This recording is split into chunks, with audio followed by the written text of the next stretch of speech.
Huh. Yan guys. Nandito ngayon tayo sa San Miguel. Biyahe naman tayo pabalik ng Balagtas, Bulacan. Ayan guys. Ayan. Tara guys. Biyahe. Tara guys. Biyahe na tayo.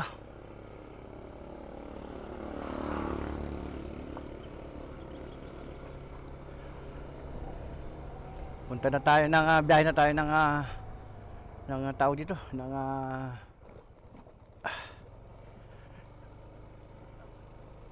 Balagtas. Ayan. Yung aming kalsada ay under construction, ginagawa. Ayan, kita nyo. Ayan, kinayod. Under construction.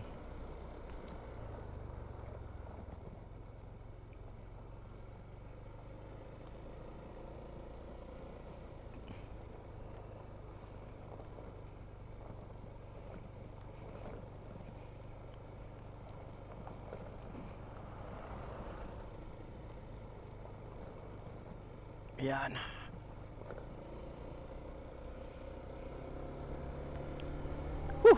Ganda ng panahon guys.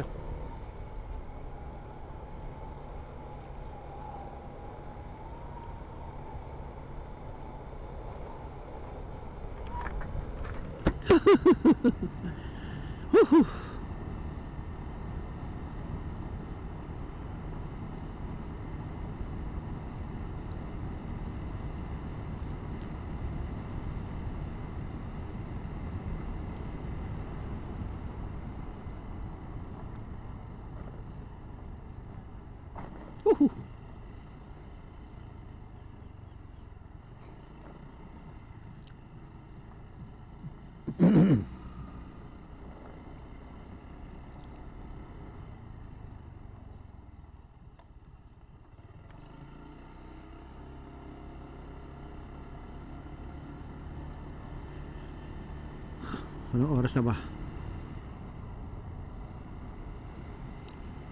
Tanghali na.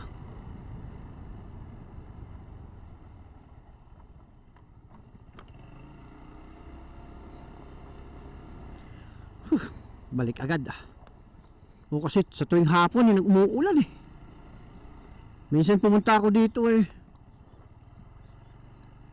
nabuhutan ako ng ulan. Tuwing hapon tutulad yan nag-iipon na naman yung ulap mayroong posibilidad na umulan. Kaya lang ang sarap talaga mag-ride pag umuulan. Talagang enjoy ako. Kaya lang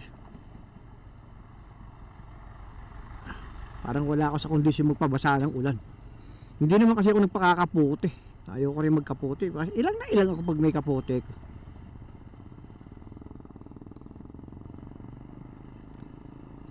Ilang ako.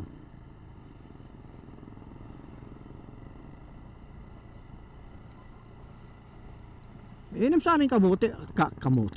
Kapote na yung hindi siya kaso wala pa ako nakitang ganun parang jacket lang. Maganda yung ganun kapote.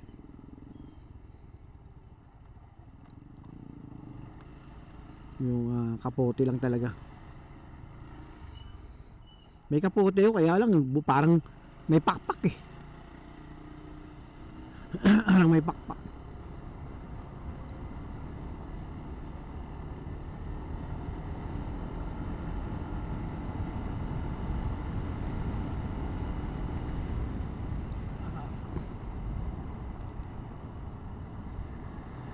Hindi ko na ginagamit dahil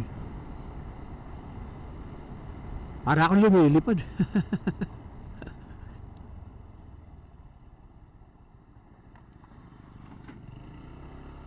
Kaya total hindi naman ako nagme-Metro Manila, dito lang sa Bulacan. Pwede na tayo magpabasa. Hindi na kailangan pang magkapo-kapote pa, lalo pag pauwi na ng bahay. Di na.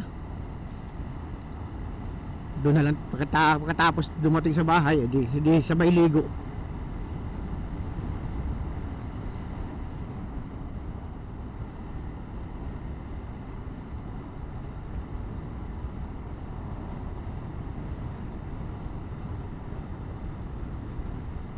Sabay ligo.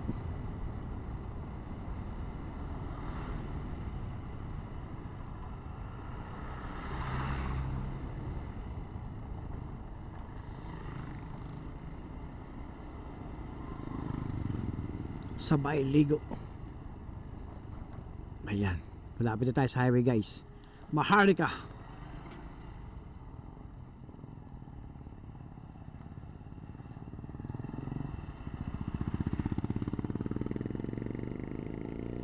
Maharlika.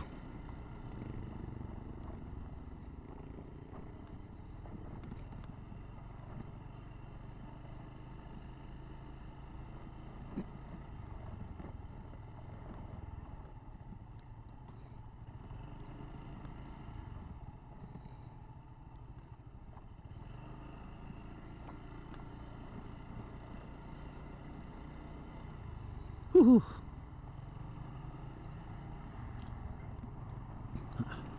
Tayo magpagasolina mo guys. 3 bar na lang. 3 bar na lang pala yung aking gasolina oh. Gasolina tayo rito. May Petron dito eh.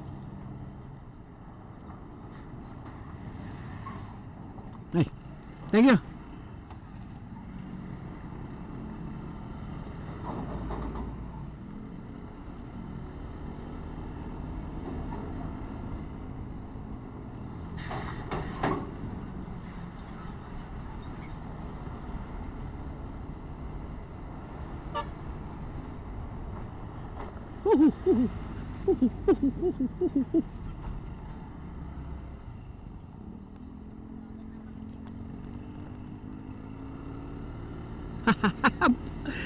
Parang ano, dimple eh.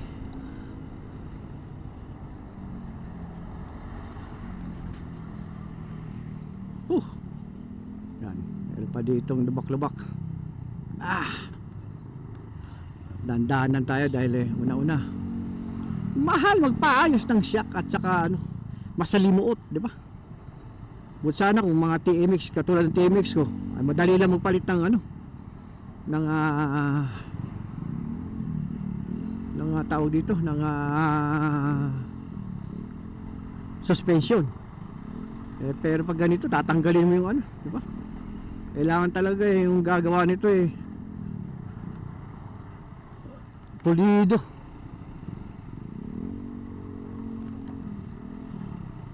Kasi kung hindi, nako talagang kailangan niya talagang ginagawa niya yun, shock talaga. Parang si Ebi Moto.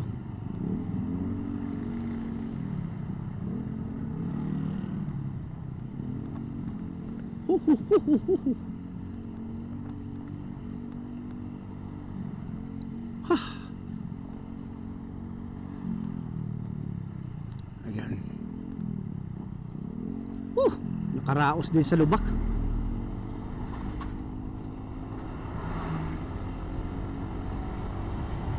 Karaos din sa lubak.